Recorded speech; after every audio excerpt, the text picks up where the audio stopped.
Sejam todos muito bem-vindos. Vamos dar início a mais um programa Pensando em Minas, que é organizado pela Escola do Legislativo da Assembleia Legislativa de Minas Gerais, em parceria com a TV Assembleia, e que recebe pesquisadores, professores, cientistas, especialistas para debater, pensar, discutir temas que são importantes para o parlamento, para a democracia e para a sociedade mineira. E hoje vamos falar de um tema muito importante, que são as perspectivas dos jovens frente ao mercado de trabalho. Jovem e mercado de trabalho. Este é o tema do Parlamento Jovem para 2023. Nesse ano, 2023, o PJ Minas, que é um programa da Escola do Legislativo, destinado a estudantes do ensino médio, reúne mais de 4.000 estudantes e tem a participação de 150 câmaras municipais. E a temática escolhida pelos próprios jovens para discutir esse ano é justamente qual o futuro do mercado de trabalho, mostrando que é um tema que atormenta, preocupa, de um modo geral, essa juventude. Este é o primeiro programa de uma série de 4 programas sobre o tema, que serão realizados nesse mês de março.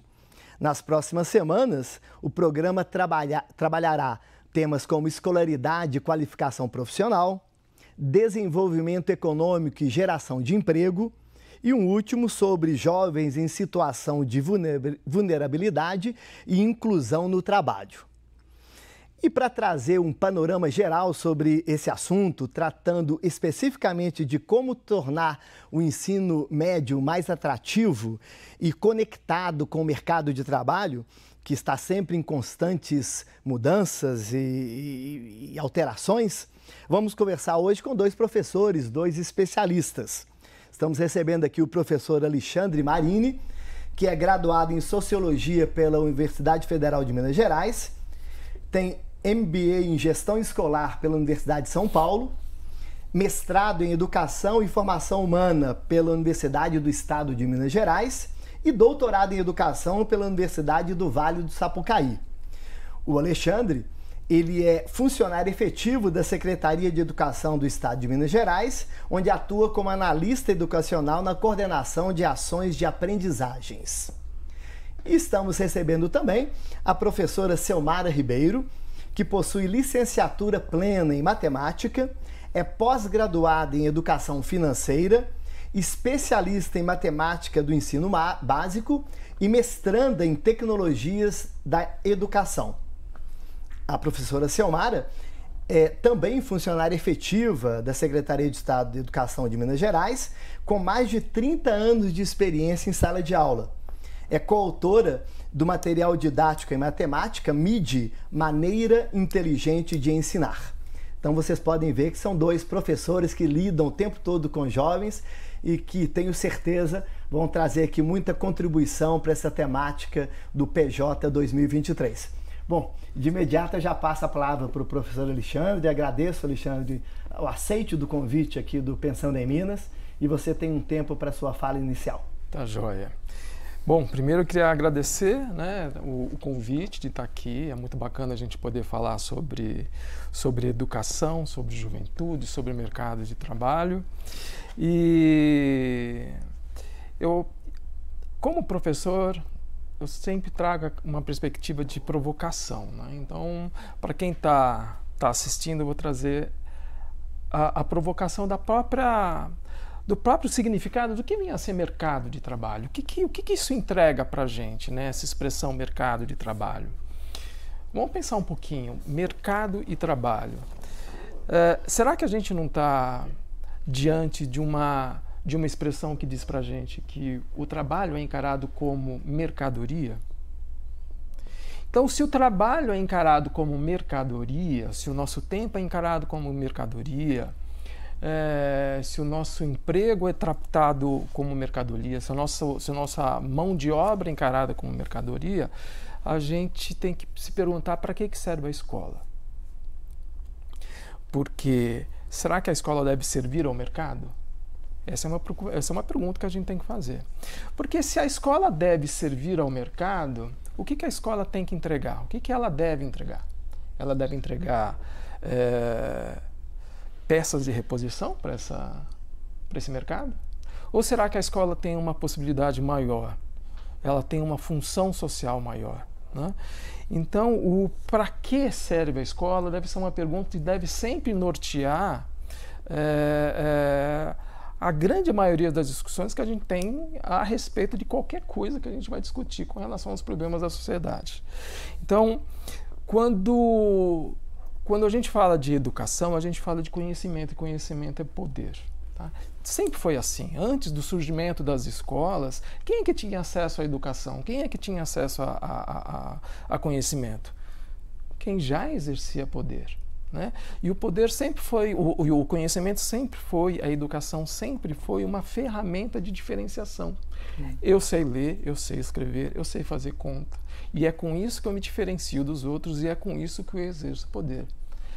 Eu sei ler contratos, eu sei fazer cálculos, eu sei fazer contas, eu sei negociar, eu exerço poder com isso. O que era, então, uma ferramenta de poder antes mesmo do surgimento da escola, continua sendo hoje uma ferramenta de poder. A educação é uma ferramenta de empoderamento da população. Então é por isso que a gente precisa discutir educação a todo momento, qualquer que seja o tema. E quando a gente faz essa associação à educação com o mercado de trabalho, é extremamente importante, porque o motivo de ser da escola, o motivo de você estar estudante, estar dentro da escola, são vários, né? Mas com certeza o trabalho que faz parte da dimensão humana, talvez a parte mais importante da dimensão humana, obviamente, que percorre pela experiência da educação. Então, quando a gente vai olhar o surgimento das escolas, que se desenvolveu muito na época da Revolução Industrial. Por que se desenvolveu na época da Revolução Industrial, gente? Porque aquele conhecimento que se tinha para arar a terra, para trabalhar a terra, não era mais o mesmo conhecimento necessário para você mexer com maquinário. E aí a gente tem, inclusive, os próprios teóricos do liberalismo econômico, justamente aqueles teóricos que falavam que o Estado não devia se intrometer muito nas questões do mercado, falando da necessidade do Estado fornecer o mínimo de educação para a população, para que ela estivesse aqui, estivesse mais preparada para o mercado do trabalho, para mexer com as novas ferramentas, para trabalhar nas novas fábricas. E aí começou o surgimento aí da escola com essa intencionalidade de fornecer, então, mão de obra mais qualificada para as fábricas, para o mercado de trabalho. Só que a escola, ela é uma instituição social, ela é um organismo vivo, ela se transforma. Hoje a gente não espera mais que a escola simplesmente forneça mão de obra. A gente espera que a escola forneça cidadãos cada vez melhores para atuar numa sociedade cada vez mais complexa. O mundo que a gente vive hoje é extremamente complexo. Tem inúmeras dificuldades que a gente precisa resolver. E é justamente através da educação que a gente vai conseguir resolver alguns desses problemas. É através da educação que a gente vai conseguir conviver com toda essa diversidade que é a vida hoje em dia, né? Então, nesse sentido, a escola tomou uma dimensão mais crítica com o tempo, né? A gente espera que o sujeito que saia da escola, ele saia com uma capacidade de olhar para o mundo e perceber, olha, esse caminho ele me parece mais correto a seguir, isso aqui está errado, aquilo ali precisa ser modificado, para que a gente consiga transformar esse mundo que precisa até ser transformado, né, gente? Porque tem muita coisa que a gente precisa mudar para melhor nesse mundo. Ele não está legal, tem muita coisa que precisa ser mudada. Só que aí a gente pode cair num problema, que é achar que a escola é solucionadora de problemas sociais. E quando a gente percebe que a escola cada vez mais vem sendo apontada como solucionadora de problemas sociais, a escola ela perde a sua principal função e passa a ser um campo de disputa, muitas vezes um campo de disputa ideológico. Eu acho que a escola deve ensinar isso, a escola deve ensinar aquilo outro, a escola não deve mais ensinar aquilo, a gente precisa fazer isso, fazer aquilo. Aparece todo tipo de especialista querendo modificar a escola.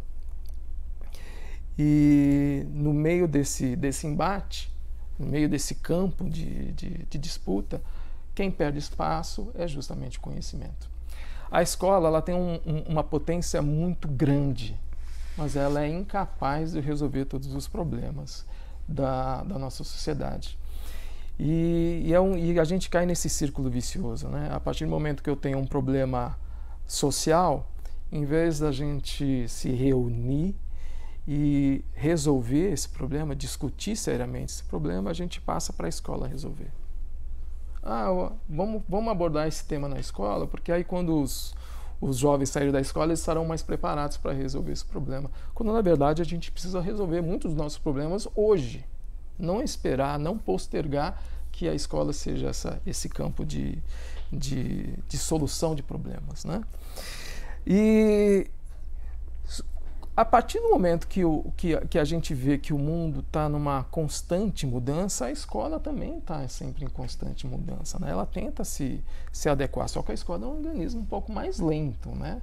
É um organismo vivo, mas ele se movimenta com um pouco mais de dificuldade, até pelas dimensões que ele tem, né? Nessa tentativa de mudar a escola, a gente vê muita ingerência dentro da escola. Todo mundo hoje, assim como o técnico de futebol, todo mundo se sente também um especialista em educação. Afinal de contas, passou vários anos dentro da escola, acho que pode então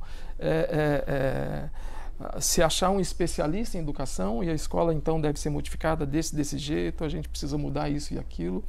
Quando na verdade a estrutura da escola ela é extremamente complexa. E ela lida também com jovens que estão numa fase da vida extremamente complexa, num mundo extremamente complexo também. A escola não pode sofrer mudanças e ingerências assim ao bel prazer das pessoas. A experiência que eu tive enquanto estudante, ela não me serve como referência para o estudante de hoje. A experiência que você teve enquanto estudante não serve mais como referência para o estudante de hoje. O estudante de hoje vive sobre outro contexto, tem outras perspectivas. O mundo de hoje é muito diferente de quando nós estávamos, né? Então, não é a experiência que eu tive na minha escola que vai direcionar as políticas públicas com relação à educação. A escola ela precisa continuar sendo um espaço de conhecimento, um espaço de autonomia, um espaço de experimentação, um espaço para o estudante efetivamente ter voz, né? E os professores também, né? Então, quem é professor já deve ter percebido o quanto que a ansiedade é um sentimento muito presente dentro das escolas. Por que a ansiedade é um sentimento presente nas escolas dessa maneira tão evidente hoje? A gente vive num mundo que hoje a gente chama de, já deve ter ouvido falar, de sociedade líquida. A gente não sabe muito bem onde a gente está pisando. Eu, como homem de mais de 50 anos de idade, eu não sei exatamente onde eu estarei o ano que vem, o que eu estarei fazendo daqui a 3 anos, onde eu estarei morando. Agora imagine isso para um jovem de 14, 15, 16, 17 anos. Será que o emprego que eu estou procurando vai continuar existindo? Será que o que eu quero me profissionalizar vai continuar existindo? Será que eu vou ter direito a salário? Será que eu vou ter direito a férias? Como que as coisas vão acontecer? Para qual caminho? Qual faculdade? Qual curso técnico? O que eu faço, né?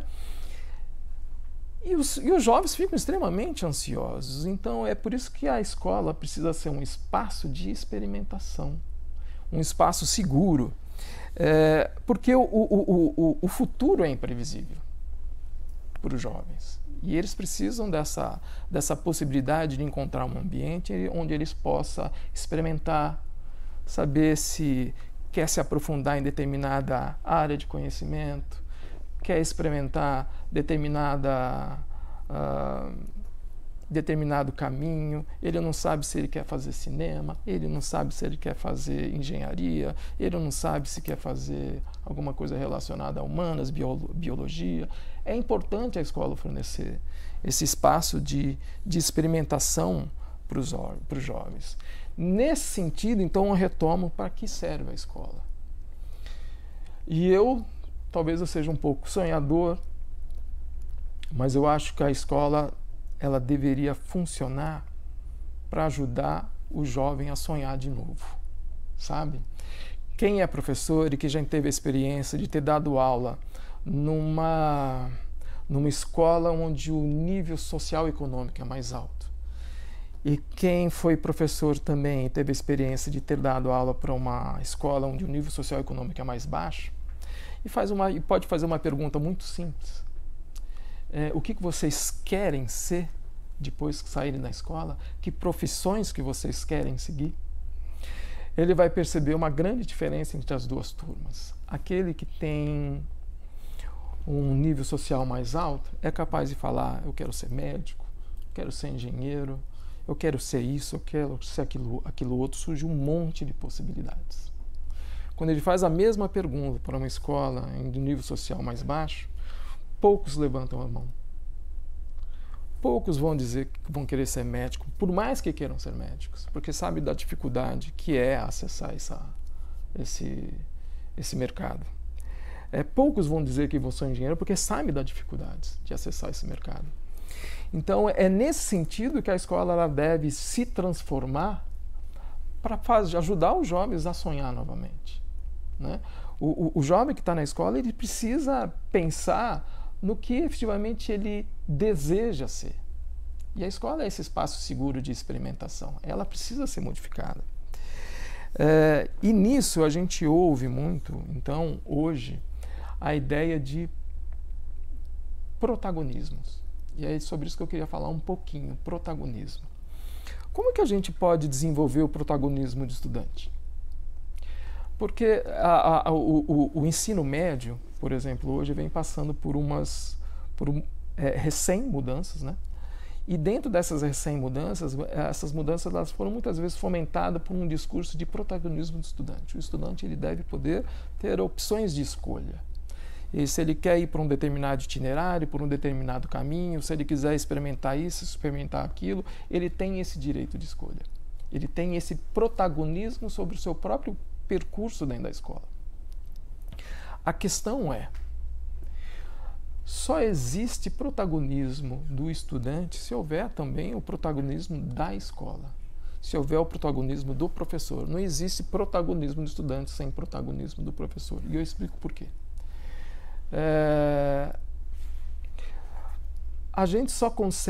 O aluno só consegue ter opções de escolha de qualidade se a gente tem uma equipe de profissional também de qualidade oferecendo essas escolhas.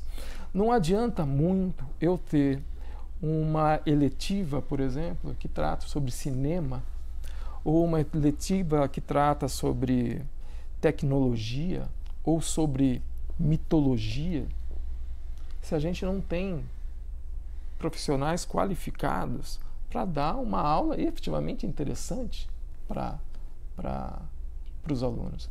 A gente não tem como os alunos serem protagonistas se a gente continuar tendo aquela velha educação bancária, aquela velha educação GUSP-GIS. A gente precisa de novas metodologias sendo empregadas, a gente precisa de novos espaços sendo trabalhados. A gente tem um monte de coisa para oferecer para os estudantes, mas para isso o professor ele precisa ser protagonista.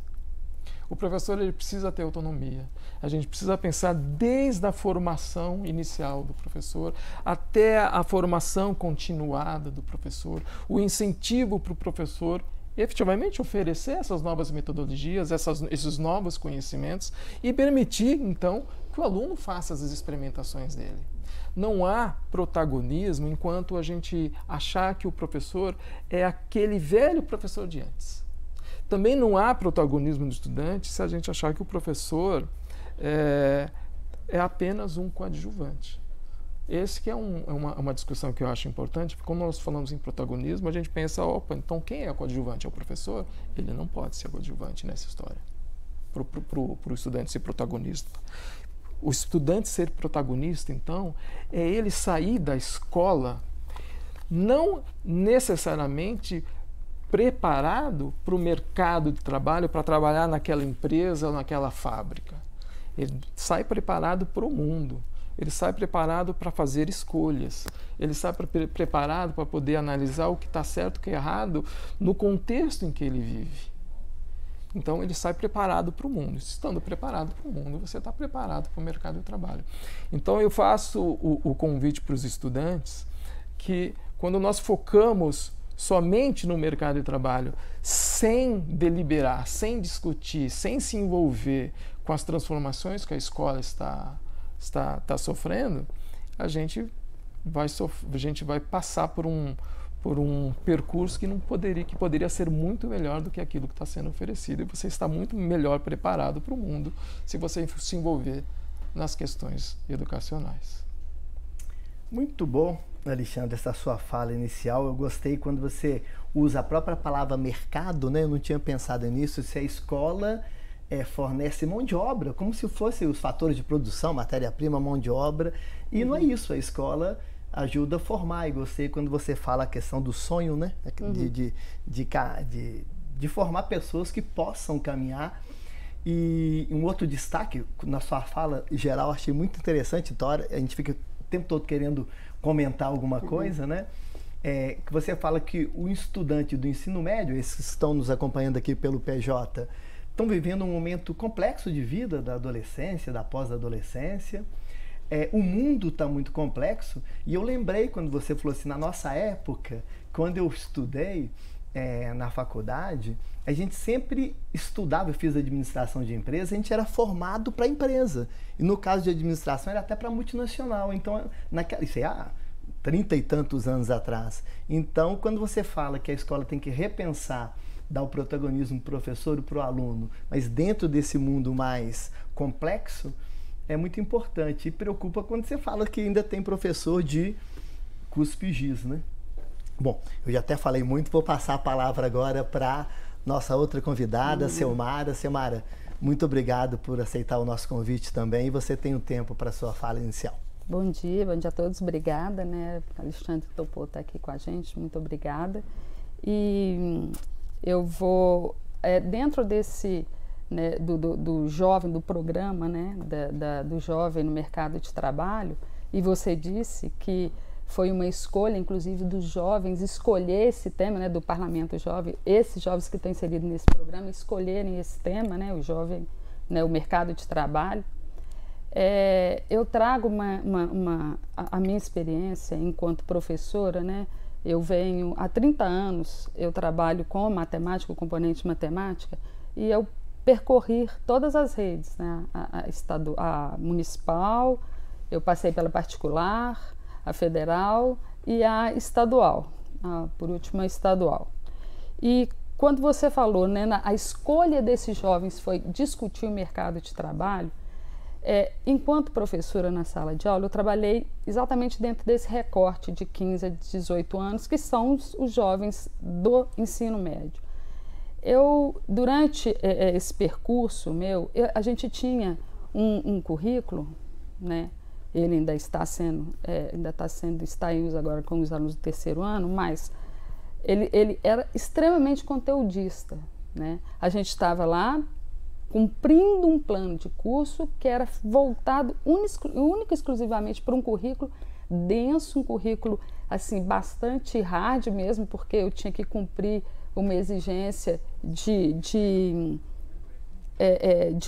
conteúdos mesmo, era literalmente conteudista, né? E sempre tentando resgatar os problemas que os alunos traziam de séries anteriores. E isso, assim, 4 aulas por semana e num período rapidinho, né? Eu ficava dentro daquele espaço e sempre esbarrando com os alunos nos corredores, com poucas oportunidades de conversar com os alunos e exatamente eles trazem esses anseios, né? Como é que vai ser? Eu trabalhei muito tempo com o terceiro ano do ensino médio. Como é que vai ser minha vida? Eu preciso saber o que fazer. Professora, qual caminho que você acha que eu faço? O que eu posso fazer depois daqui, né? Eu vou fazer o Enem? Será que eu vou conseguir ingressar numa universidade? Eu vou ter oportunidade de ingressar numa universidade? nesse momento, se eu não conseguir, o que eu faço nesse intervalo? Eu vou trabalhar, eu vou ter experiência, com que experiência que eu vou trabalhar, sendo que eu sou um estudante, e vou para o mercado de trabalho, onde quem está empregando está peneirando. Empregar, você manter um funcionário, é caro você manter um funcionário numa empresa, é caro demitir um funcionário. Então, esse empregador, ele vai escolher, né? Ele vai selecionar. O jovem vai passar por várias etapas e o aluno, esse aluno que está no ensino médio, que sai desta condição e vai para o mercado de trabalho, que experiência que ele vai levar enquanto nessa condição que a gente estava, né? Nessa antiga condição do ensino médio, aonde que o aluno vai experimentar essas questões? E aí a gente era muito abordado nos corredores, em alguns trabalhos que a gente desenvolvia, eu sentia e sofria com isso, com o jovem pedindo um momento para conversar sobre isso, um espaço para lidar sobre isso. E a gente não tinha um espaço para isso, porque o currículo de matemática, principalmente, é muito denso, e todos os outros componentes, também todas as outras matérias.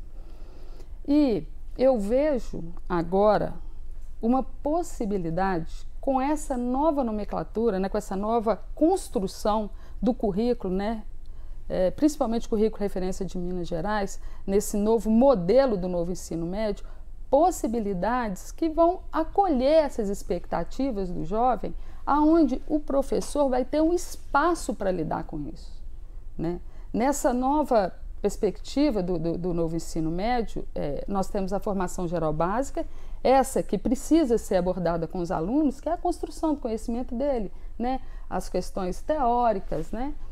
A formação geral básica, esses conteúdos que a gente trabalhava lá, hoje a gente está chamando de objeto de conhecimento.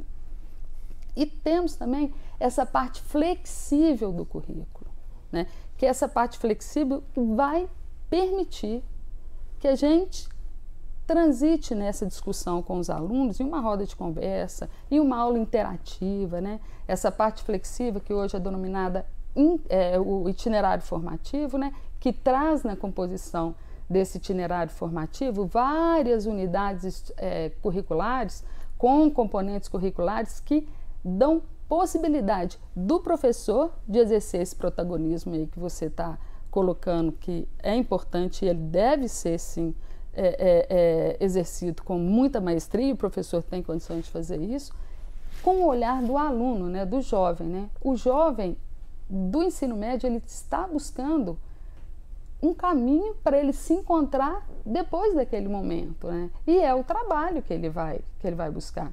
E nós estamos vendo o trabalho mudando de uma forma muito acelerada. As tecnologias estão vindo, assim, cada momento a gente vê mudar. Por exemplo, a gente tem visto os desenvolvedores de tecnologia, cursos de desenvolvedores de tecnologia, esse termo recente que era usado, passou a usar esse termo recentemente, e tem vagas e não tem estudantes, não tem jovens para poder ocupar, porque eles não têm ainda a qualificação. Então, a busca pela qualificação enquanto estudantes, estando nesta condição de construir o conhecimento formal dele através da educação básica e, concomitante a isso, tendo um espaço para indagar, para perguntar, para construir, para experimentar. Isso é muito, muito importante. Eu considero esse passo extremamente necessário. Eu não estou considerando com isso que está perfeito o currículo, já está redondo, já está formado, é assim que a gente vai seguir. Não.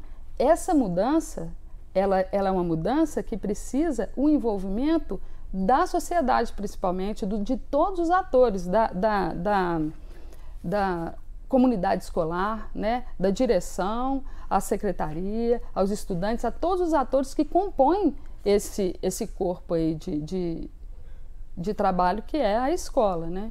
Mas o objetivo desse novo ensino médio, aliás, a construção, lidar com esse novo ensino médio para nós, professores, ele vai vir a calhar, né? Vai dar uma oportunidade para a gente transitar com esse aluno, no momento em que os alunos estão pedindo esse espaço, né, nos componentes. A gente tem o componente que, na unidade de curricular, traz esse nome, Mundo do Trabalho, né? Esse componente curricular, ele nessa unidade curricular, que é o Mundo do Trabalho, trazem dois componentes curriculares, que é o Introdução ao Mundo do Trabalho e Tecnologias e Inovação. Veja bem, a introdução ao mundo do trabalho, esse componente curricular, ele não está ali direcionando, ele é um componente como matemática, português, como história, ele traz a composição dele, os bimestres, né? Cada bimestre o professor vai discorrer sobre um objeto de conhecimento, onde esse objeto de conhecimento a gente vai dar espaço do aluno de conversar do que ele acha que ele dá conta, do que ele acha que ele vai...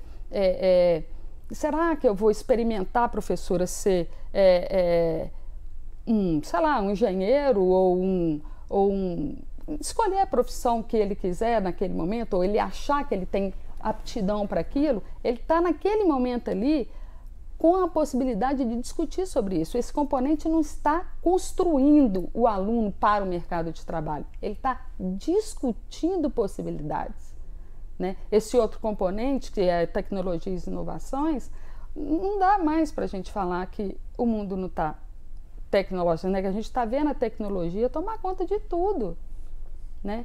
E esse itinerário formativo, ele dá espaço, por exemplo, para a gente trabalhar com projetos que, no meu entendimento, viabiliza o ensino, né? A construção das qualificações do aluno para a vida enquanto cidadão, se formar como cidadão, porque ele vai lidar em grupos, em parceria, né? Ele vai ser direcionado, e lembrando que o professor ali vai estar alinhando sempre a postura do aluno, porque o aluno está numa situação, igual você falou, né? Alexandre falou, numa situação de instabilidade ainda, ele está em processo de formação. E o professor vai ser aquele orientador que vai conduzir, que vai direcionar, né? E esta condição que está sendo trazida para a gente, e a passos galopantes, né? Que é a introdução da tecnologia nas nossas vidas, e a gente pode falar que ela está muito presente, o aluno está tendo que acompanhar isso. Mas concomitante a isso, ele tem que preocupar também com as competências socioemocionais, né? Não basta ser só um aluno, e essa geração agora até ela é bastante tecnológica, né? Eles trazem muitas facilidades, né? Às vezes, nesse componente tecnologia e inovação, caminham junto com o professor que também está aprendendo, né?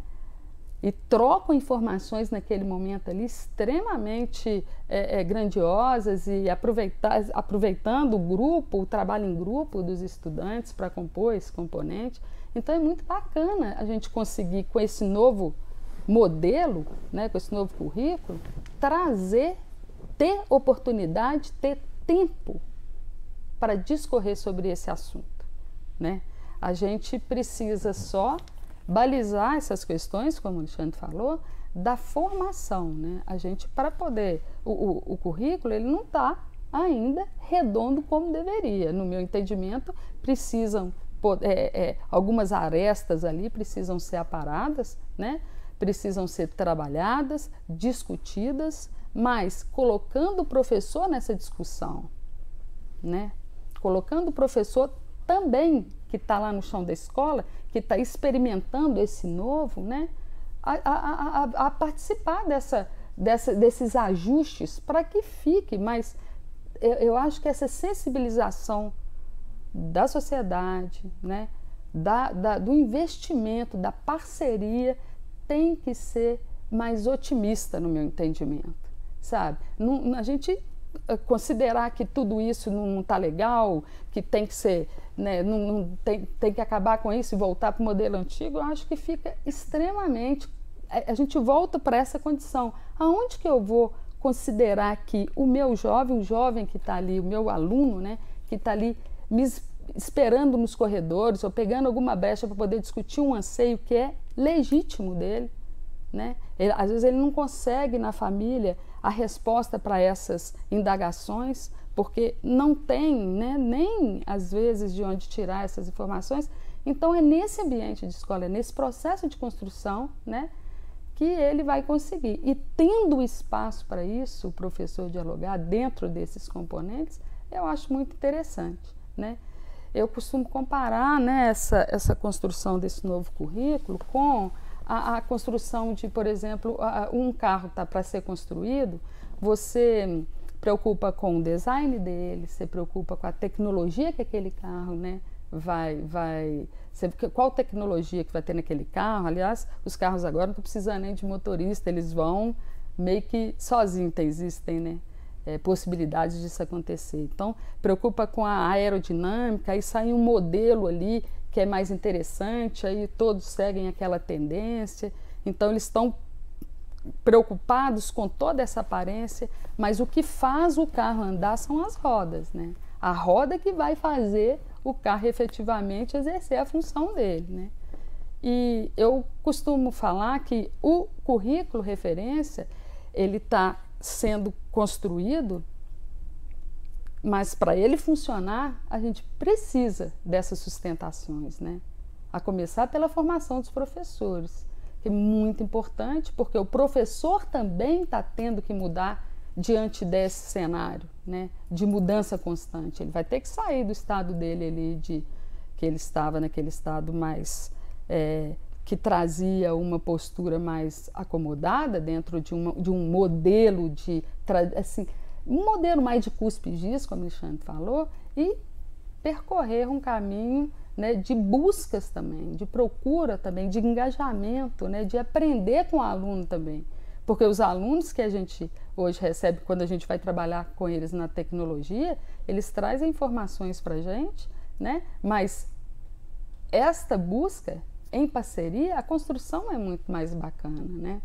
A gente tem as possibilidades dessa construção em parceria, e a gente tem também outras, o staff das escolas também é um pilar para que isso ocorra de uma forma mais seja mais consistente, né, e mais aplicável, né?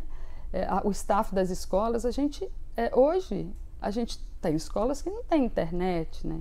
A gente tem escolas ainda sem um espaço onde a gente pode desenvolver esses componentes que estão sendo oferecidos, né? Por exemplo, os aprofundamentos, né? A introdução, né, ao mundo do trabalho, onde a gente vai abrir umas discussões. Então a gente precisa desses laboratórios, né, dessas salas, um laboratório maker. Então o investimento nas escolas é importante, né? Outra possibilidade é a parceria, né, com as empresas, né, privadas ou públicas, né, em programas, por exemplo, como o Parlamento Jovem, associar a este programa, linkar no novo ensino médio, e tem esse espaço, né, em aproveitamento de hora, né, esse jovem aprendiz, investir em políticas públicas para que as empresas sintam motivação, né, tenham motivação para investir em programas dessa natureza, e este aprendizado do aluno, né, trocar, né, servir de aproveitamento nessas horas, né, é muito importante, e principalmente a sensibilização da sociedade, dos alunos, no engajamento disso tudo, para que isso possa acontecer de forma efetiva, né? Mas na expectativa, né, deste aluno com relação ao mercado de trabalho, qual que é o futuro, qual que é o trabalho que eu vou procurar, qual que é ele que vai estar em evidência, eu não tenho competência para falar, mas eu entendo que a tecnologia vai estar presente, vai estar linkado, né, em muitos desses trabalhos que estão surgindo, né, que estão aparecendo, né? E se o aluno não tiver com essa preocupação de lidar com a tecnologia, a sustentabilidade, né, os desenvolvimentos sociais, todos eles fazem parte dessa nova proposta. Obrigado, Selmara. É interessante você colocar a sua experiência, né, de muito tempo em sala de aula, até trabalhando com alunos do terceiro ano que já estão prontos aí para começar a faculdade, ou mesmo alguns até começar a trabalhar, né? Exato. E essa percepção que nesse mundo complexo, líquido, como o Alexandre citou o Bauman, né? Essa sociedade líquida, essa proposta de discutir o próprio futuro ou o mercado de trabalho é uma coisa que tem que acontecer, né? E não só aquele conteúdo do padrão da minha época, que a gente percebe as matérias todas, né? E eu tenho uma filha que acabou de ingressar na universidade. E até no primeiro período, eu já dei aula em universidade há muito tempo, eles já têm uma matéria que chama projeto de vida, quer dizer, as próprias universidades, é comum, na minha época não tinha, mas no primeiro período tem uma matéria que eles já têm que começar a pensar justamente por causa dessa complexidade toda, né? Bom, já temos aqui 4 perguntas já vindo aqui do pessoal que está nos acompanhando. Eu até deixo aqui registrado, quem quiser fazer algum comentário, fazer alguma pergunta para os nossos convidados, pode fazer pelo bate-papo aí do canal do YouTube que a gente encaminha aqui. Uma pergunta que é mais uma conclusão minha com base numa fala de uma pessoa aqui da rede social, falou assim, falando para os alunos do Parlamento Jovem. Vocês comentaram que é importante o protagonismo da sociedade, você acabou de falar aqui agora, a questão do professor, sem sombra de dúvida. Agora, o jovem que está nos acompanhando, que é o grande público desses primeiros Pensando em Minas, esse tema vai ser trabalhado durante todo o ano nas câmaras municipais, nessas escolas, é o jovem, como você bem disse, coloca por causa da ansiedade esse tema. O que você, Alexandre, e depois você, Selmara, falam para o jovem, naquela linha do protagonismo, como que esse jovem pode agir? E só contextualizando que o projeto Parlamento Jovem, ele discute essa temática, a temática 2023, durante todo o ano, e no final do ano, esses jovens vêm a Belo Horizonte, são escolhidos de cada cidade, tem todos uns critérios, e vêm para a Assembleia Legislativa, para o plenário da Assembleia, e o resultado dessa plenária final são justamente proposições, projetos de lei, projetos de intervenção do Parlamento de Minas, e essas propostas são encaminhadas. Tem uma comissão que cuida de acatar essas propostas e muitas viram, inclusive, lei e entram no orçamento, ou seja... Então, eu gostaria, no primeiro momento, de uma fala, quando você falou de protagonismo, de como que o aluno, esse aluno que está nos assistindo, pode trabalhar nesse mundo tão complexo. E depois você, Selmara. Bom, a escola, ela deve ser um espaço, sobretudo, um espaço para o aluno, né? A gente constrói escola não para professor, a gente constrói escola para os alunos. Então, a escola é um espaço deles.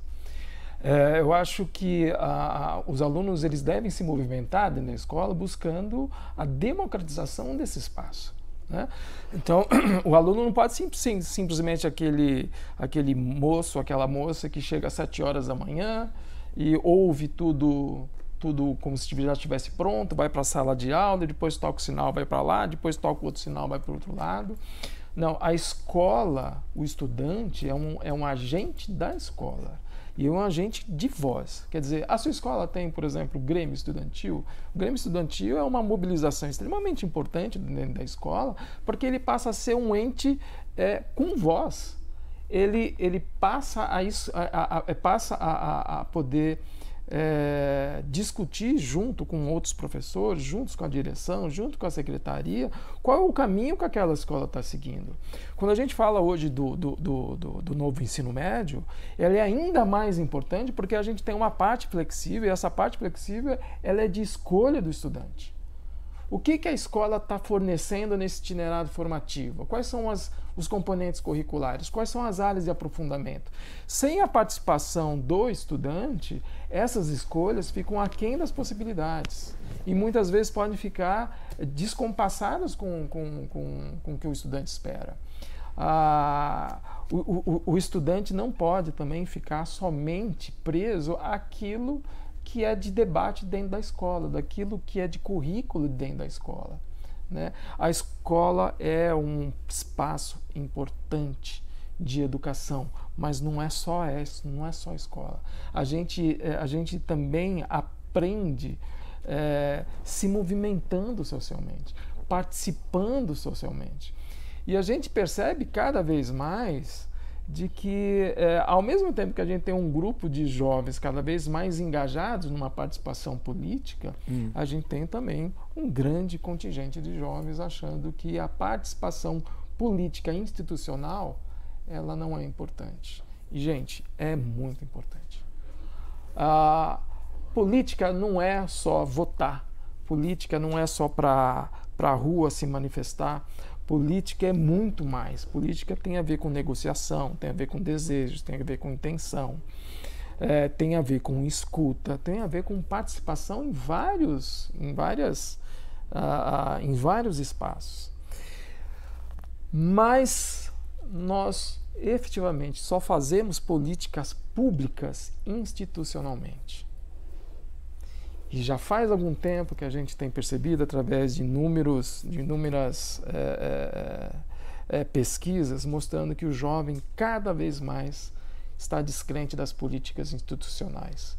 Acha que votar não vai mudar, acha que participar de partidos políticos não vai mudar absolutamente nada, acha que participar de espaços públicos de discussão, que seja nas câmaras municipais, que seja nas assembleias estaduais, não vai mudar. Muda. Política pública é discutido justamente nesses espaços. A participação dos jovens na política pública é o único caminho que a gente tem efetivamente para a gente conseguir desenvolver políticas para essa fase de vida. O Estatuto da Juventude, quantas pessoas conhecem o Estatuto da Juventude? Que foi uma conquista recente dos estudantes. O Estatuto da Juventude fala justamente sobre a possibilidade de emprego, de acesso à universidade, de acesso à educação, de acesso à saúde, de combate à violência, de acesso à moradia, de acesso à cultura. Tudo isso só foi conseguido através de envolvimento de jovens em política institucional, em espaços institucionais. Então, se eu pudesse falar para os meus jovens, se envolvam politicamente dentro da escola. Não esperem as coisas acontecer. Ótimo. E participem dos espaços institucionais. Se organizem para isso, porque é aí que as coisas efetivamente mudam. Muito bom, Alexandre. Selmara? Então, Alexandre, a hora que você falou, né, qual o trabalho, né, que a gente desenvolve, né, que a gente pode falar para esses jovens, e eu vi aqui uma possibilidade muito bacana, que os itinerários formativos, mais especificamente nos aprofundamentos nas áreas de conhecimento, traz essa possibilidade, que é o trabalho com o aluno a partir de projetos, na construção de projetos. Então, a gente tem uma abordagem, que é a abordagem STEAM. Essa abordagem, ela traz essa possibilidade de trabalho ela foi criada, ela começou nos Estados Unidos, ali no final dos anos 90, início dos anos 2000, que ela traz essa concepção de ensino que coloca o jovem como protagonista daquela construção. Então, o que vai acontecer? O jovem vai, a partir de um problema real, qualquer que seja o problema real, vai trazer esse problema para a construção, para a discussão. Então, através da investigação, o aluno vai, por exemplo, investigar na sociedade o que está incomodando, o que tem na sociedade, onde ele mora, na localidade, na região que ele mora, ou na escola que ele frequenta, né? Ou no meio que ele está inserido, o que incomoda, o que ele pode fazer para mudar aquilo ali para melhor. Então, trazer o aluno para a sala de aula significando o aprendizado dele, né? Dando significado. É muito comum a gente na aula de matemática escutar o aluno falar: professora, para que eu estou aprendendo isso? Eu não vou usar isso em lugar nenhum. Então, quando a gente propõe, sugere o trabalho com projetos, a gente está falando com o aluno: olha, o que é interessante para você trabalhar? Então, vamos pesquisar, mas não é entregar pronto para o aluno, é entregar para o aluno uma possibilidade dele construir aquilo ali, provocando, né, com a colaboração de todos os professores. Essa abordagem implica na transdisciplinaridade, todos os componentes juntos trabalhando, mas não é cada hora um vai lá e faz a sua parte, não. É juntos. orientando o aluno para não deixar aquele fio condutor perder, né? Porque se você deixar, os alunos vão no momento de construção de projeto, eles se perdem. Então, o papel do professor ali é um norteador.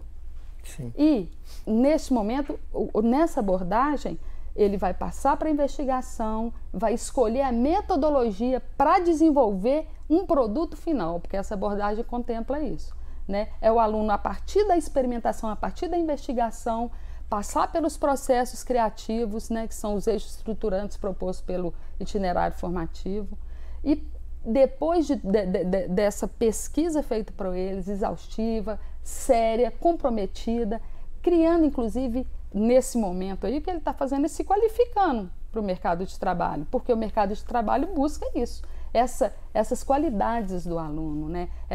Do jovem, né? Essa condição do aluno saber gerir, saber ouvir, saber trabalhar em grupo, saber participar, ficar atento à sociedade, do que está precisando mudar, né? Colaborar de forma positiva e apresentar, né? O mais interessante é ele apresentar um produto final, independente ou não daquele ser aceito, independente, mas ele se manifestar e durante esse percurso o professor vai estar ali norteando e aguçando, né? O que você pode tirar dessa construção toda enquanto formação, né? Sim. Então eu acho uma oportunidade muito grande, né? Muito rica o aluno se envolver na construção do conhecimento dele e se qualificar para o trabalho a partir da construção de um projeto. Porque ele está com a mão na massa, ele está aprendendo, né? Ele está construindo aquilo ali. A apropriação do conhecimento é muito maior quando você faz uma coisa do que quando você fica ali só de telespectador, ouvindo e depois respondendo questionamento. E ele sai menos perdido, não sei se a gente pode falar assim, ou mais refletindo sobre aquilo que... Né? Experimenta, né, Alexandre? Ele pode, inclusive, experimentar alguma ação, algum momento naquele projeto que ele fala, isso eu não gosto de fazer. E descobrir aptidões nesse processo de construção. Nossa, como que eu me dei bem? Eu já tive casos de aluno que tinha habilidades, por exemplo, no componente de história, e no final do curso ele falou, nossa, eu não sabia que matemática era tão legal. E um professor de matemática ouvir isso é muito gostoso, sabe? Sim. É muito prazeroso, porque a matemática é isso, ela é muito prazerosa mesmo. E quando o aluno experimenta isso fazendo, significando o aprendizado dele, é muito sensacional, né? Bom, já temos aqui várias perguntas, eu vou até algumas fazer para os dois, outras alternando. Essa aqui é geral, foi feita para os dois, é do Henrique Diniz, que é estagiário nosso aqui da Escola do Legislativo, estudante de Gestão Pública da UFMG, e ele diz o seguinte, como vocês acham que a crescente adoção de inteligência artificial no mercado de trabalho afetará a empregabilidade dos jovens nos próximos anos? Detalhe, essa pergunta que ele coloca aqui foi feita com o apoio daquele site ChatGPT. Então a pergunta, ele faz, mas quem fez a pergunta foi o computador, entendeu? Então tem essa curiosidade que o Henrique nos coloca aqui, né? Eu passo para os dois fazer um comentário sobre isso. E primeiro, como a inteligência... como vocês acham que a adoção da inteligência artificial no mercado de trabalho vai afetar a empregabilidade dos jovens nos próximos anos? Olha, ninguém tem essa resposta. Ninguém tem essa resposta. E eu acho que essa é uma pergunta que deixa todo mundo ansioso, né? Independente de qual é o ramo que você está trabalhando, independente da idade que você tem, deixa todo mundo ansioso. Porque que a gente já está convivendo com novas tecnologias já há algum tempo, ok. A gente já está habituado, mas isso que foi colocado agora, né, no final de 2022, é uma outra coisa. É uma outra dimensão. É diferente, por exemplo, quando você usa... qualquer aplicativo que contém ali os seus algoritmos, ou o que é o que eles te oferecem? Uma sequência de algoritmos que vão fazendo pequenas tarefas até chegar num ponto final daquilo que você está buscando. Você coloca, olha, eu quero buscar tal coisa sobre tal característica, de tal cor, de tal tamanho, não sei o que, você joga lá, ele vai encontrar para você por uma série de tarefas. Quando você fala em inteligência artificial, da maneira que a gente está tratando agora, ele é uma inteligência artificial que ele gera algo novo. É uma coisa completamente diferente. Eu tenho muitas preocupações com o quanto que o emprego pode mudar, o quanto que o mercado de trabalho pode mudar, o quanto a empregabilidade pode mudar. E a gente efetivamente não sabe. Porque antes mesmo disso, a gente precisa discutir muito a questão ética. O que efetivamente essa inteligência artificial pode fazer, quando que pode fazer. Ela gera esse novo produto a partir do quê? A partir de livros, a partir de autores? Como que os autores vão ser... que dão sustentação para a inteligência artificial, como que eles vão ser... eles serão pagos por isso? Sim. Como que fica a questão da autoria? O que seria um mundo com baixo nível de emprego, onde a gente está substituindo, então, a relação humana por uma relação artificial? Será que a gente vai aceitar facilmente, assim, algo que foi produzido por uma máquina, da mesma maneira que a gente aceita que foi produzido por um humano? Então a gente não sabe efetivamente o que vai acontecer. Mas eu estou muito preocupado, porque afeta todas as áreas: educação, comunicação, as áreas programação. A gente já tem inteligência artificial fazendo programação. Design, tudo. Escrevendo capítulos. A gente tem inteligência artificial fazendo roteiro de filmes. Fazendo pergunta para o Pensando em Minas. Exatamente. Então, se é algo que eu acho que a gente tem que saber, mais uma coisa para a gente se preocupar nesse mundo extremamente complexo, é como nós vamos nos posicionar eticamente frente à inteligência artificial. Porque que ela vai modificar as relações de emprego, de trabalho, com certeza vai modificar. Eu até vou para um viés diferente. Eu acho que lidar com a inteligência artificial é um caminho que está cada vez mais próximo da gente, né? E a gente tem o estudante, quando ele se envolve nesse caminho, quando ele resolve fazer esse percurso, que ele vai lá para o pensamento computacional, né? Se qualifica em cursos que dão a ele condições de trabalhar com a tecnologia de uma forma mais objetiva, né? Uma escolha dele fazer esse caminho. Quando ele está se apropriando dessa ferramenta, e para eles é muito mais fácil, porque eles já nasceram nesse mundo digital, o jovem, né? Ele já nasceu nessa condição tecnológica, onde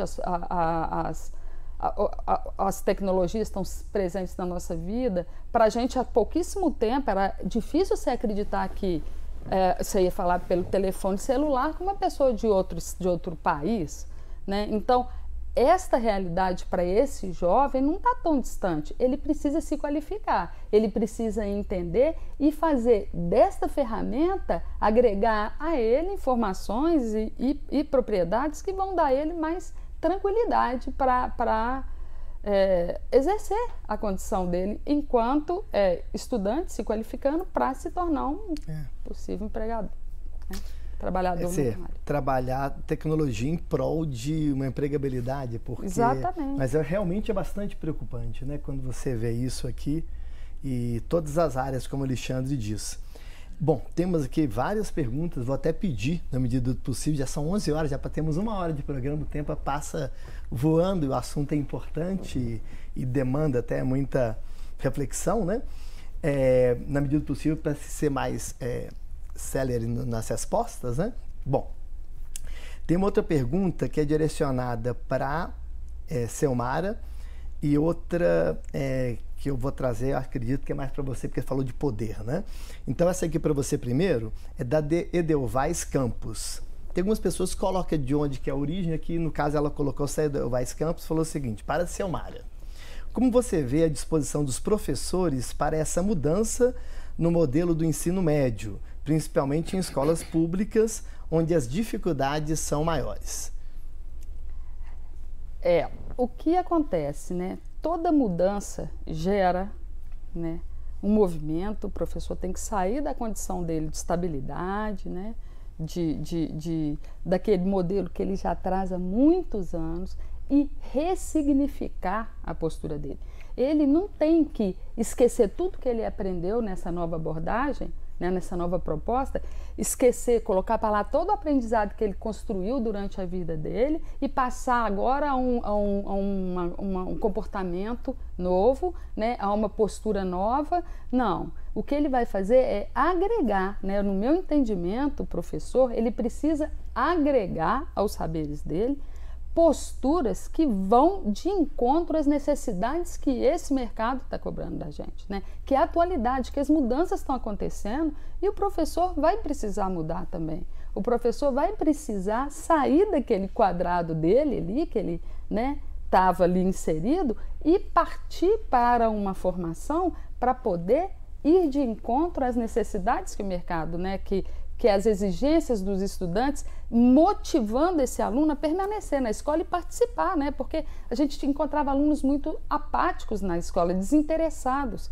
Esta nova possibilidade que a gente está tendo com essas propostas, né, desse professor exercer de uma forma mais ostensiva, mais participativa nessa construção, ela vai trazer ao professor o desejo, vai aguçar no professor também, porque ele vai ver um aluno mais disposto a aprender, sim, mais interessado a aprender.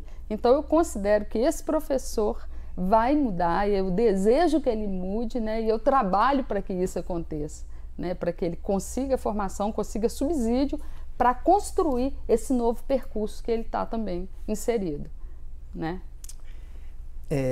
O Guilherme Matheus Gonçalves, Alexandre, faz a seguinte pergunta.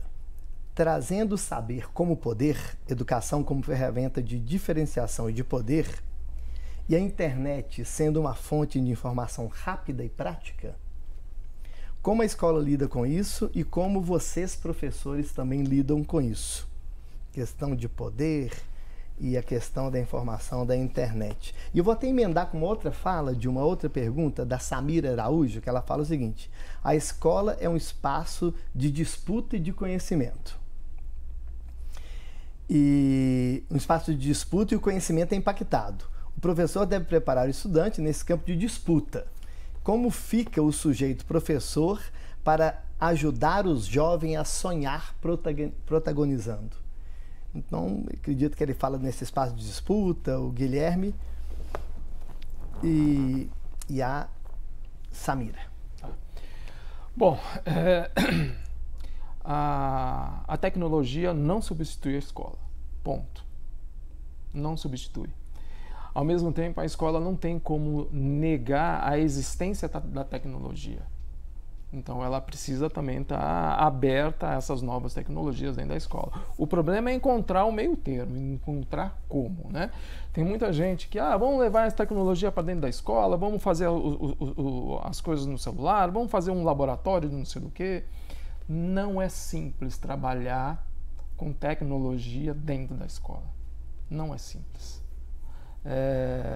Mas é um caminho que a gente vai ter que percorrer.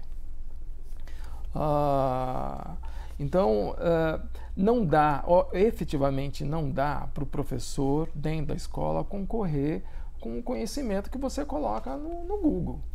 A ideia não é essa. Sim. A ideia não é essa. Cada vez mais a escola deixa de ser um espaço de conhecimento objetivo, porque o conhecimento objetivo o Google dá, e passa a ser um conhecimento relacional. Como se comportar, como lidar com o outro, como conhecer as diferenças. É essa qualidade nenhuma inteligência artificial substitui, nenhum aplicativo substitui, nenhuma rede social substitui, nenhum Google substitui. Então, a escola ela precisa cada vez mais desenvolver essa questão relacional, porque é isso que a gente vai precisar cada vez mais dentro das empresas, dentro do mercado de trabalho. Talvez aquele conhecimento que você tem básico não seja tão importante para a empresa, mas a sua capacidade de gerar boas conexões à sua volta, seja muito mais importante. E é na escola que a gente aprende a se relacionar. Sim. Não é fazendo curso IAD. Não é estudando dentro de casa, não. É se relacionando dentro da escola. O espaço, a escola é um espaço de conhecimento, mas é um espaço de aprendizado, de relações sociais. Ela é muito importante. Tem uma frase muito interessante, né, que eu ouvi recentemente, né, às vezes o jovem ele é admitido pela sua competência, ele traz essa competência tecnológica e demitido pelo seu comportamento. Quer dizer, ele não consegue, né? Ele tem muita competência com as tecnologias, né? Com o uso habilidoso, consegue programar perfeitamente, desenvolve softwares, quer dizer, mas ele não consegue se relacionar, né, Alexandre? Ele tem essa dificuldade, né? E lembrando que o espaço da escola, ele permite que o aluno, ele não está ali formando máquinas para poder ir para o mercado de trabalho, né? Mas ele está dialogando, né? Ele está discutindo, ele está às vezes brigando e sendo mediado naquele conflito, né? Discutindo sobre as dificuldades dele, porque é na escola que os alunos levam essas dificuldades, né? Não adianta você ter a tecnologia, não adianta você estar trabalhando, né, com essas inteligências que são, às vezes, até para a gente fica... Eu fui recentemente conversar com um aluno sobre uma programação. A gente estava programando uns kits de robótica para Arduino, num curso de robótica que nós promovemos, e fui falar de uma programação de, né, C++, e eu falei, professora, a programação Python é muito mais fácil, ela pode ser usada inclusive no celular. E na época eu não conhecia essa programação. Quer dizer, você aprende o tempo inteiro, inclusive com os estudantes, né, sobre tecnologias, o tempo inteiro, a troca é constante nesse saber dentro desse espaço. Mas as competências socioemocionais, elas precisam ser trabalhadas até para que dê significado a essas tecnologias nas nossas vidas, né, enquanto cidadãos. Bom, uma pergunta do Gleison Marques, que é da Escola do Legislativo de Varginha. Aí eu faço para os dois convidados aqui. Temos relatos de alunos que estão deixando a escola para trabalhar. Como tornar o processo escolar mais atraente para reverter essa evasão? A gente precisa saber exatamente qual é o contexto em que essa evasão está acontecendo. Olha, a gente tem aproximadamente hoje, falando em Brasil, tá? Cerca de 40-45% dos estudantes do ensino médio são trabalhadores. E eles não são trabalhadores porque eles decidiram querer trabalhar, eles são trabalhadores porque o contexto exige, né, que eles trabalhem, né, ajudar a família, enfim, esse tipo de coisa. E o que a gente percebe quando nós olhamos para o ensino médio há décadas atrás, o ensino médio era praticamente a parte final dos estudos. Quem tinha um ensino médio, que não era para todos, tá? Quem tinha um ensino médio já se diferenciava no mercado de trabalho, hoje não. Tem o dado da PNAD de 2019 que mostra qual que é a diferença salarial entre o jovem que tem um ensino médio completo e o jovem que não terminou o ensino médio. E a diferença salarial é praticamente nula. Então, os jovens, eles percebem isso daí. Para que eu vou terminar o ensino médio, então, se eu não vou ter diferença salarial? Então, a educação, ela é ainda importante, e o ensino médio passou a ser um canal de continuidade. Ele não é mais fim, ele é meio. Ele é um meio para o estudo, para a universidade, para um ensino técnico, mas ele é meio. O que faz, então, o jovem sair da escola? É a falta é a necessidade do contexto de vida dele, de pobreza? Ou é a falta de perspectiva de continuar os estudos? Hoje, somente 20% dos jovens acima de 18 anos continuam estudando, seja na universidade, seja no ensino profissionalizante. Então a gente tem muito espaço e é esse contexto que a gente precisa modificar. Como que a gente faz, então, para que a gente ofereça reais oportunidades para que o aluno acesse o ensino superior ou o ensino profissionalizante tecnológico? Como que a gente faz isso? É com política pública. é com envolvimento dentro de políticas institucionais. Porque garantir que o aluno acesse o ensino superior é só uma das políticas públicas. Porque a gente também precisa ter políticas públicas para manter esse aluno lá. Porque a evasão, que a gente fala que é grande no ensino médio, também é gigantesca no ensino superior. Selmara, essa questão da evasão, e até pegando o gancho da própria escola pública, né, que você comentou, que é bem diferente da... Então, no meu entendimento, o principal caminho é esse que está acontecendo, é a mudança. Não dá para a gente continuar naquele modelo onde que estava claro, né, essa evasão por desmotivação. O aluno não via significado naquilo que ele estava fazendo. Ele desistia por conta né, a maioria absoluta, por desinteresse, né, falta de empatia com o que ele estava fazendo, né, não criava, não sintonizava com aquilo. Eu volto a falar, esse novo modelo do ensino médio não está completo, não está redondo como deveria no meu entendimento, ele precisa ser aparado dessas arestas, mas ele é um caminho, é um meio, porque ele tem possibilidades de atrair o aluno e formar e dar a ele subsídios para ele sair de fato mais qualificado para o mercado de trabalho.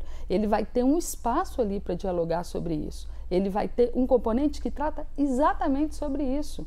Não está formando ele, não está criando máquina, mas está dando ele subsídio para ele entender e, a partir desta construção, ele mesmo criar, né, o conhecimento dele, construir o conhecimento dele para entender que quanto mais qualificado ele estiver, melhor será para ele, né, nesse sistema tão competitivo, que muda com passos tão largos, né?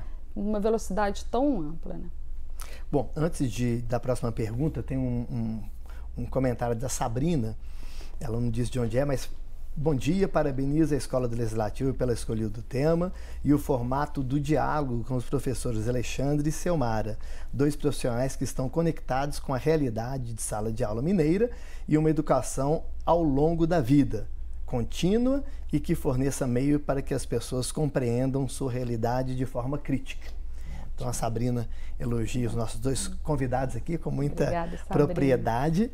E tem uma pergunta aqui do Arthur Abraão, é até mais focada, ele pergunta o seguinte: quais são as oportunidades de crescimento na carreira para os jovens no mercado de trabalho atual? Bom, pode ser a Selmara primeiro. Quais são as oportunidades de crescimento na carreira para os jovens no mercado de trabalho atual? Você até no final daquela sua fala geral, você começou a discorrer sobre algumas coisas. Eu não sei se tem uma receita, mas ele pergunta isso, Arthur. Exatamente, a gente não tem uma receita, mas se coloca no lugar de um empregador. Você vai empregar. Você é um empresário e vai selecionar uma pessoa para trabalhar com você. Né? Você vai peneirar ao máximo, porque é caro, como eu falei, é caro você manter um empregado, é caro demitir um empregado, né? Então o processo de escolha desse profissional, ele tem que ter um olhar mais atento e mais assertivo, né? Então, quanto mais qualificado, eu não vejo um crescimento de um jovem sem se qualificar, sem se apropriar ao máximo possível das oportunidades que ele tiver. E volto a falar, o novo ensino médio traz essas possibilidades nas escolhas que o aluno fizer, inclusive podendo errar, e aqui eu não quero, eu vou por esse caminho. E quanto mais interessado o jovem estiver no que ele está fazendo, mais ele se apropria daquele conhecimento e mais qualificado ele vai estar. Então eu não vejo outra possibilidade a não ser a da qualificação para uma projeção na carreira dele. E inclusive se motivar para seguir e não parar nunca mais. E Alexandre, até antes da sua resposta, eu sei que você fez um trabalho recente comparando educação parece em alguns países, e de repente até essa pergunta de oportunidade de crescimento em carreira, com a sua experiência de ter pesquisado outros entornos, o que você pode comentar para o Arthur? Bom, essa pesquisa a gente comparou essa implementação do ensino médio que está tendo aqui, outros países já fizeram. porque também tinha os seus desafios, né? Então, o Canadá fez, Chile fez, Portugal fez, a gente foi procurar entender. E boa parte da dificuldade era justamente essa que a gente está passando aqui, era o ensino médio deixar de ter significado, né? Quando o aluno faz a associação entre o que eu ganho fazendo ensino médio junto ao mercado de trabalho. Nesses países, diferente do Brasil, mas também tem essas dificuldades. No Canadá, por exemplo, o aluno que faz o ensino médio completo e vai para o ensino superior, e aquele que nem termina o ensino médio, não tem grandes dificuldades de ter os mesmos salários. A diferença salarial lá não é como a diferença salarial aqui. Então, se você tem um ensino superior, ou se você tem apenas parte do ensino médio, a diferença salarial é muito pequena. Em Portugal também acontece isso, acontece essa pequena diferenciação. Então, eles tiveram que se movimentar para transformar o ensino médio em algo mais significativo. E como é que eles fizeram isso? Através da aproximação com as empresas, com o mercado de trabalho, com uma educação mais focada para essa nova parte da vida que vai ser deles, né? Mas eu queria responder ainda com relação a isso, é que é muito comum a gente na escola, o aluno do terceiro falar, graças a Deus, terminou, acabou essa fase, acabou o ensino médio. Gente, não acabou. A educação não acaba no ensino médio, tá? Você vai passar o resto da sua vida estudando. Se você quer uma qualidade de vida melhor, se você quer empregos melhores, oportunidades melhores, o ensino médio, gente, é só mais uma fase. A gente não para de estudar. Estou em 52 anos, estou estudando. A gente não para de estudar nunca. E é a única... E olha, a minha avó falava que como é que era a expressão? A pena é muito mais leve, né? A pena da caneta, né? Sim. É muito mais leve do que a pá. E ela tinha razão, mesmo sem ter estudado. Muito bom. Bom, tem uma pergunta do professor Ivan Capdeville, que é nosso colega também aqui da Escola Legislativa, ele fala para ambos. Qual o espaço de práticas educativas fundamentadas na educação clássica nesse novo contexto do ensino médio? E ele dá um exemplo. A professora Eliana Amarante, diretora por 2 vezes da Faculdade de Letras da UFMG, aponta uma conveniência de melhorar o ensino do português pela revitalização da pedagogia retórica, resgatando práticas simples, algumas deixadas de lado pela linguística nos anos 60, mas essenciais. Mas a pergunta do professor Ivan, ele deu esse exemplo, é como práticas fundamentadas da educação clássica nesse novo contexto que vocês dois colocam. Eu vou fazer uma observação que é o seguinte, eu tenho ouvido isso muito no grupo de formadores, né, da secretaria, eles trazem muito isso, né? Então eu não preciso mais do que eu aprendi esses anos todos, eu vou largar para lá e aprender uma concepção nova. A proposta não é essa, né? No meu entendimento, é agregar a formação, a prática docente que o professor já traz e que é extremamente valorosa, rica, e em muitos momentos a gente vai abordar um objeto de conhecimento nesse novo modelo usando a forma tradicional de ensinar, trazendo lá a nossa postura de estar na frente dos alunos, levando informação, trazendo, né, fazendo a explanação de um determinado contexto. O que, no meu entendimento, eu acho que é importante e necessário é agregar saberes a essa formação. É aquilo, né, que o Alexandre falou, é estar em constante... e primeiro estar aberto para o novo, né? Associar, agregar a nossa formação, a nossa construção que a gente traz de anos, esses novos saberes, né? Que são essas novidades, essas mudanças que estão sendo apresentadas para a gente, porque são muitas coisas acontecendo ao mesmo tempo. Então, quando a gente se apropria dessas informações, dessas experiências que outros países vivem, dessas oportunidades que a gente vê que deu certo, que não deu, e agregar, né, junto ao que nós temos, a bagagem que a gente tem, eu acho que a gente vai chegando muito próximo de um ensino mais de qualidade, um ensino mais que vai conseguir conversar, dialogar com o aluno e trazer o aluno para esse discurso com intenção de estar ali. Eu quero estar ali, o jovem, eu quero estar ali porque tá bom, tá gostoso aprender. Eu estou me apropriando desse conhecimento a partir dessa abordagem, né, que esse professor está trazendo, com que ele já carrega, com que ele já tem de construção e com que ele está se apropriando, né? Eu queria só complementar, porque eu posso falar aqui do currículo de Minas Gerais. Então, durante essa implementação do novo ensino médio, né, houve a aprovação da BNCC. Depois da aprovação da BNCC, cada sistema de ensino, cada estado produziu seu próprio currículo, produziu sua própria organização curricular. E aqui em Minas Gerais, nós temos uma organização curricular que mantém toda a formação geral básica que existia antes, continua. Então a gente tem aula de sociologia, filosofia, de geografia, de que nenhum componente foi perdido. Em outros sistemas de ensino, em outros estados, pode estar correndo diferente. Tá? Então, muitas vezes essa discussão sobre o novo ensino médio, ela vem carregada de um viés que uma coisa é a implementação do novo ensino médio em Minas Gerais, outra coisa é a implementação do ensino médio em São Paulo, outra coisa é a implementação no Mato Grosso, outra coisa é a implementação no Rio Grande do Sul. Então, quando a gente discute essa nova base curricular, a gente precisa definir exatamente de onde você está falando. Aqui nós temos uma formação geral básica que ela continua com todos os componentes e a gente tem um itinerário formativo que ele vai fazer o quê? Ele vai fazer a oportunidade de aprofundamento e de escolhas dos alunos. Então a gente fala de cidade sustentável. Quando a gente fala de cidade sustentável, num aprofundamento, a gente fala do quê? A gente fala dos componentes presentes na ciência da natureza, a gente fala dos componentes das ciências humanas, e eles vão falar sobre o quê? Sobre os próprios objetivos de conhecimento de cada uma das áreas.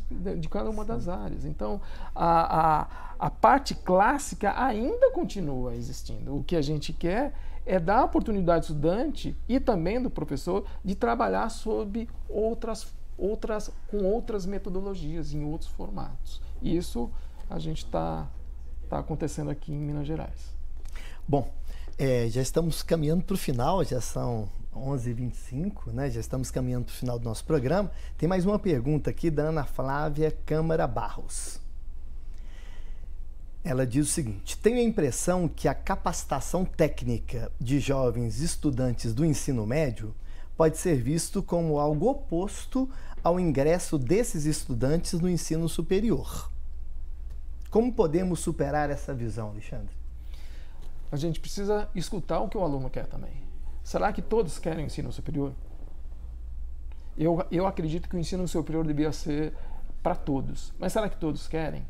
Quando a gente pega um dado, por exemplo, da OCDE, dos países da OCDE, 42% dos estudantes dos países da OCDE, a média de 40%, é de estudantes que vão para o ensino profissionalizante, para o ensino técnico. Nem todo mundo quer fazer universidade, né?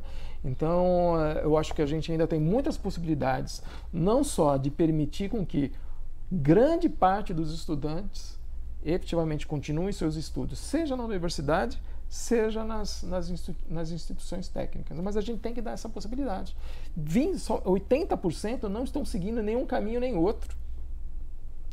E a gente precisa se debruçar em políticas públicas de incentivo à continuidade dos estudos.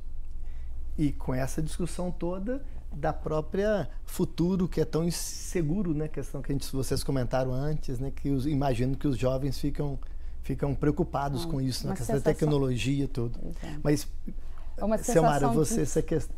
Uma sensação de instabilidade, né? E saber o certo ou o errado, a gente não consegue afirmar.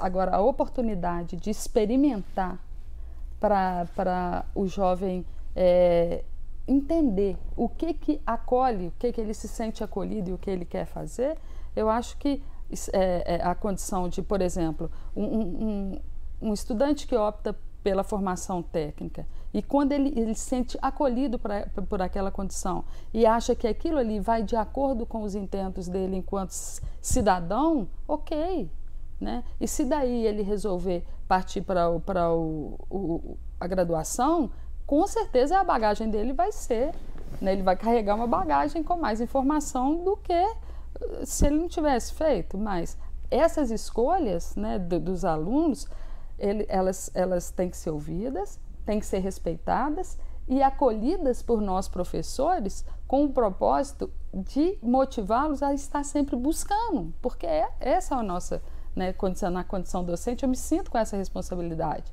de motivar o aluno a experimentar, né, a agregar valores, né, a se qualificar para ele ter condições e opções de escolha no que ele quiser fazer. Entendi. Pois bem, então já estamos chegando aqui ao final de mais um programa Pensando em Minas. Lembrando que esse é o primeiro programa de uma série. Hoje abordamos o tema num sentido mais amplo, geral. Recebemos aqui o professor Alexandre Marini e a professora Selmara Ribeiro. E ainda durante o mês de março vamos falar de desdobramentos de jovens e o mercado de trabalho. Na próxima semana vamos falar de, vou pegar aqui para não errar, vamos falar de escolaridade e qualificação profissional. Então o tema vai ser muita questão de qualificação dentro da própria escola, né? Em parte passando por isso que vocês trataram de maneira ampla hoje. Em seguida vamos falar de desenvolvimento econômico e geração de trabalho. E o último programa do mês, vamos falar de jovens em situação de vulnerabilidade e inclusão no trabalho. Bom, eu agradeço então a participação. Eu vou dar 1 minuto para cada um, dar um recado para os jovens que são o público-alvo desse Pensando em Minas principal, nessa temática, jovens e o mercado de trabalho. Bom, meu recado é justamente para se envolver cada vez mais com políticas públicas, se envolver cada vez mais com políticas dentro da escola, e participar da política institucional mesmo, que é aí que a gente faz a diferença. O ensino médio, que afeta diretamente vocês, ele está sendo implementado e ele precisa da participação de vocês para que ele seja cada vez melhor implementado, né? É um período de mudança, as coisas não estão prontas, a gente precisa fazer alguns ajustes e é com a participação dos jovens que a gente tem essa possibilidade. Participação.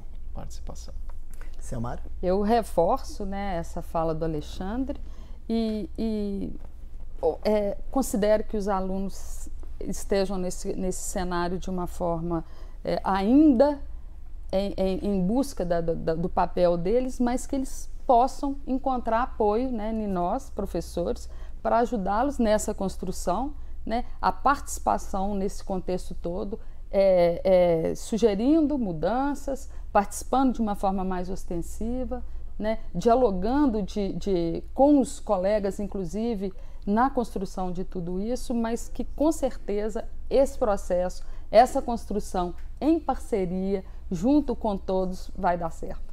Com certeza. Certamente. Tomara, né? Vai dar certo. Então, agradeço aqui a participação dos nossos 2 convidados, em nome aqui da Assembleia Legislativa e da Escola do Legislativo. Informo que esse programa está disponível no canal do YouTube da Escola do Legislativo da Assembleia de Minas e convido todos para o próximo programa, no dia 15 de março, que vai falar sobre escolaridade e qualificação profissional.